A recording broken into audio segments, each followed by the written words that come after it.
Chennai's bowlers would be happy that that Rajasthan game is now behind them. They were without Deepak Chahar and they were without Dwayne Bravo, but Shardul Thakur continues to be someone who impresses for CSK even in this second leg of IPL 2021. On Maruti Suzuki presents ESPN Cricket for T20 timeout. We'll try and make sense of that and also see whether he's a bit undervalued or maybe underestimated, certainly by batters Carlos Brathwaite, who think they have a chance against Shardul Thakur, and he ends up getting some big wickets in the process.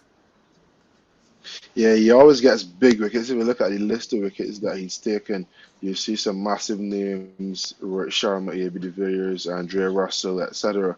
In a star-studded lineup, the guy that comes in and does the honest job sometimes goes under the radar a bit, but he's definitely held his own, and he's proven at test level that he's a match winner with bat or ball.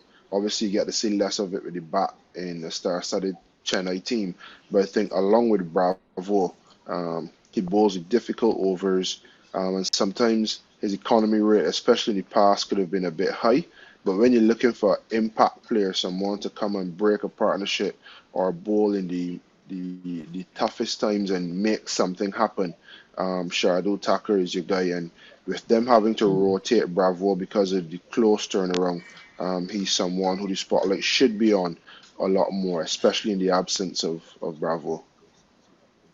He's always had this uncanny ability to get wickets, much like a friend of ours from Mumbai, another Mumbai pacer, Ajit Agarkar Sanjay. But the one thing we're seeing, Carlos talks about economy rates in the UAE leg, even that has been under check. So do you see an improved Shardul Thakur now after his test appearances and heroics in Australia and England?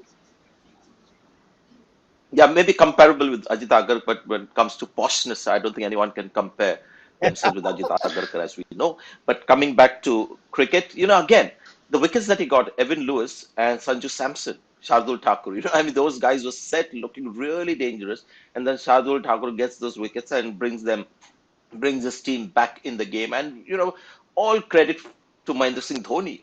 Because now we are looking at, what Shardul Thakur has to offer. He's played for India now, but it was really Dhoni who gave him that opportunity and kept backing him because there have been many occasions and it's been very expensive. His economy rate, I think, is about 9 in the IPL. So somebody will go for runs, but he's also nipped the threat in the bud as well. I have to get that term right. Nip the threat at before it gets out of control. So that is what Shardul Thakur does. And we won't talk about the nuances of Shardul Thakur as a seam bowler. I think we've talked about nuances a bit too much so far. All right, let's see if Shardul Thakur's season continues to go in the fine fashion that it has. This was Maruti Suzuki Presents ESPN Cricket for T20 Timeout.